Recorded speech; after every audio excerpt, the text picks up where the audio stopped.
The COVID-19 pandemic has had a major impact on all of us. But it may be disproportionately impacting our young people in ways that we both know and ways that we have yet to be seeing.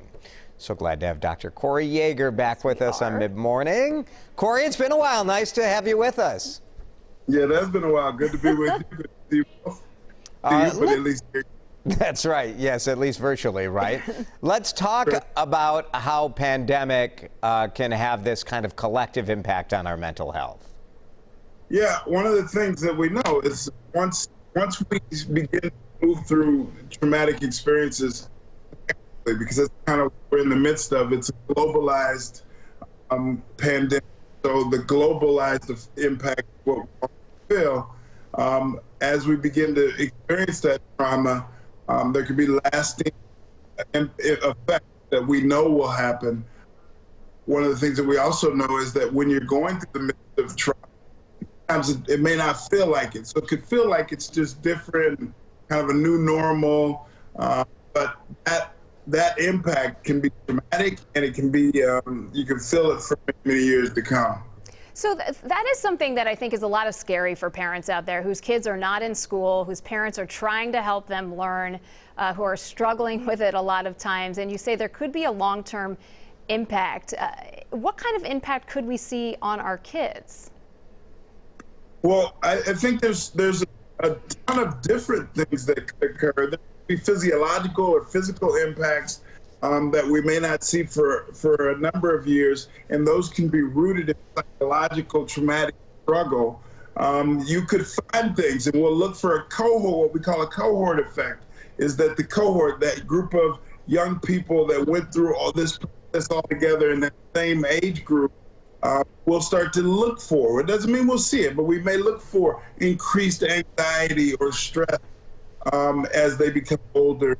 There may be sleep problems that this group starts to age or struggle with. Obviously, the deeper pieces of depression or drug and alcohol abuse, we won't necessarily see those impacts right now in the acute moment, but in the long-term moment, we may begin to see some of these exacerbating issues come to pass. So we want to do the work now to mitigate the impact or the birth or blossoming of those. It's a tricky thing, Corey, because I think when you look at the long-term effects here, you think, all right, how do we unpack exactly what's going on with our kids? Are there things that we can do now to try to set up and at least the conversation for this going forward?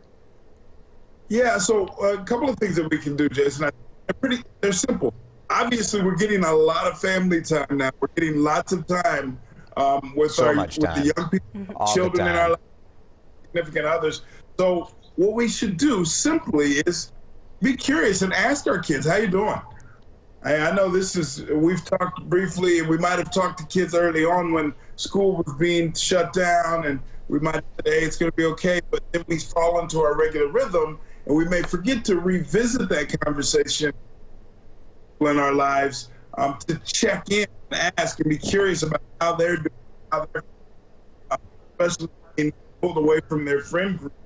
The other thing, set up time is the fact that talk back in on how things are going, not just individually, but as a family unit.